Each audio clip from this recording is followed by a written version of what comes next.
I first saw Greg when I was 13 years old and was instantly drawn to him. It was love at first sight.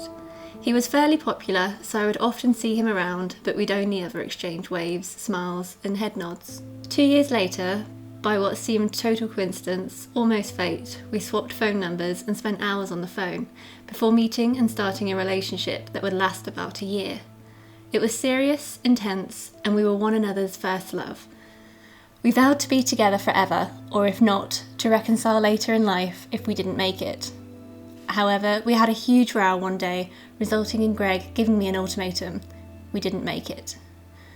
Life went on, although I always thought of Greg with a heavy heart. We sometimes crossed paths and would only ever smile, nod or wave. Waves of sadness would come over me, but I always had faith we would reconcile. However, I found love with Adam and went on to have a daughter, Lucia, at 21. Similarly, Greg went on to have 2 daughters. Both our separate relationships failed. Mine had become abusive, and Greg later described his ex as a nutjob that he couldn't handle. Social media, 2011. Greg found me and messaged me. Again, after weeks of talking on the phone, we met. Our first date turned into day 1 of an 8-year journey, where I lost whatever self I had and became a nutjob that he couldn't handle. As before, our relationship was intense. We took every opportunity to see one another and fell in love again very quickly.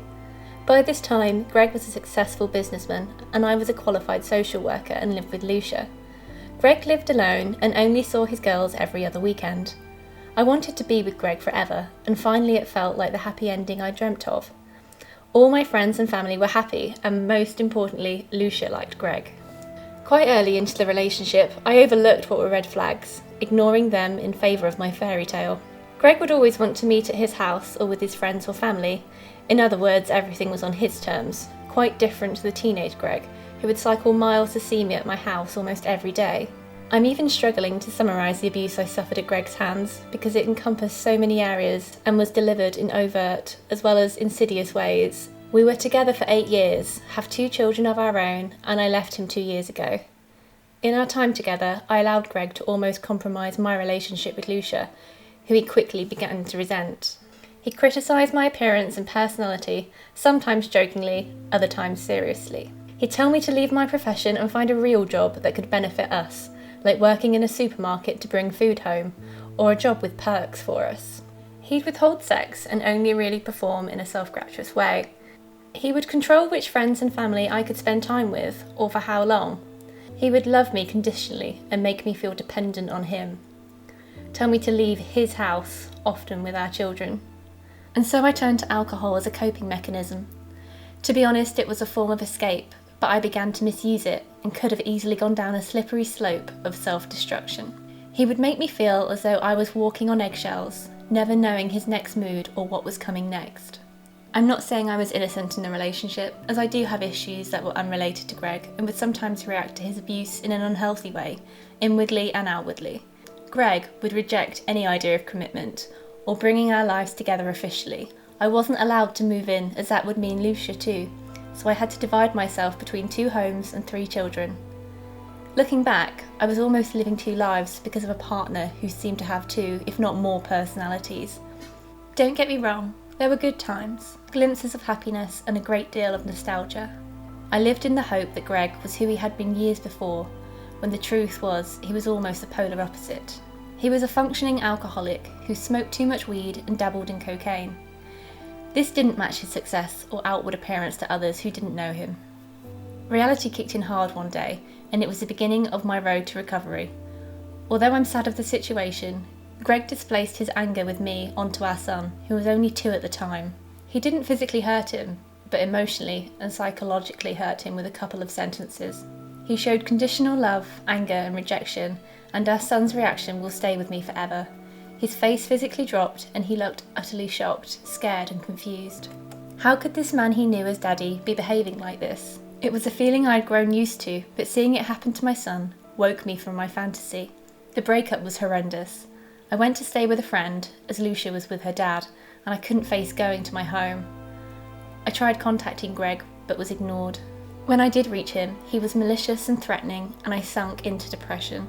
I began to react to Greg's abuse in an abusive way, fighting back as I felt empowered, but I didn't like this side of me. For the first time in my life, I felt like ending it. I looked over at my beautiful boys and physically and emotionally picked myself up from the floor and went home. I went to the one-stop shop and met a lady who walked with me through what was going to be one of the most difficult experiences I've had. I ended up having to take him to court to retrieve our boys. It then went on to sorting child arrangements, and this took almost a year to resolve. Since our breakup, he has denigrated myself and my daughter to our boys, deviated from all aspects of the court order, not supported our boys financially for nearly a year despite his wealth, threatened my family members, threatened my current partner. Co-parenting has been a nightmare, and I believe it's impossible unless I do everything he wants, which is not realistic in any relationship.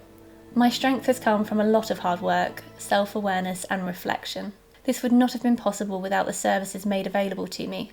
I have attended the Freedom Programme, a life-changing course that highlighted that I was a victim of domestic abuse, that it wasn't my fault, and that I can't change another person, only myself and my reactions.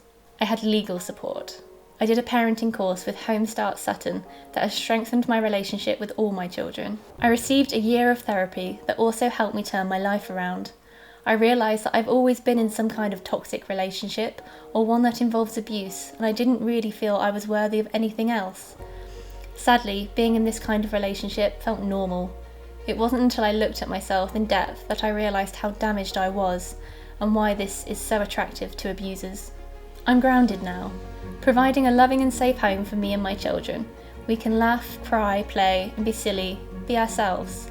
There are boundaries and rules, but healthy ones. There are no toxic people around me, nor do I drink anymore as I associate this with Greg, and it clouds my judgment and grieving process. I have great friends, a healthy support network, and I'm seeing someone. John is kind, considerate of my feelings, listens to me and respects who I am. I can confidently say that I broke the cycle of abuse. All of my children know that they mustn't allow anybody to deliberately hurt or accept them in any way, that they are worthy, special, and deserve goodness in their lives. I am now working voluntarily with women who have been, are victims of domestic abuse, as I feel I want to give back to the services and wonderful people who supported and held me through my own experiences. I truly cannot thank them enough. Support and safety is paramount in being able to come away from abuse, so that is why I feel the services available are so important to victims.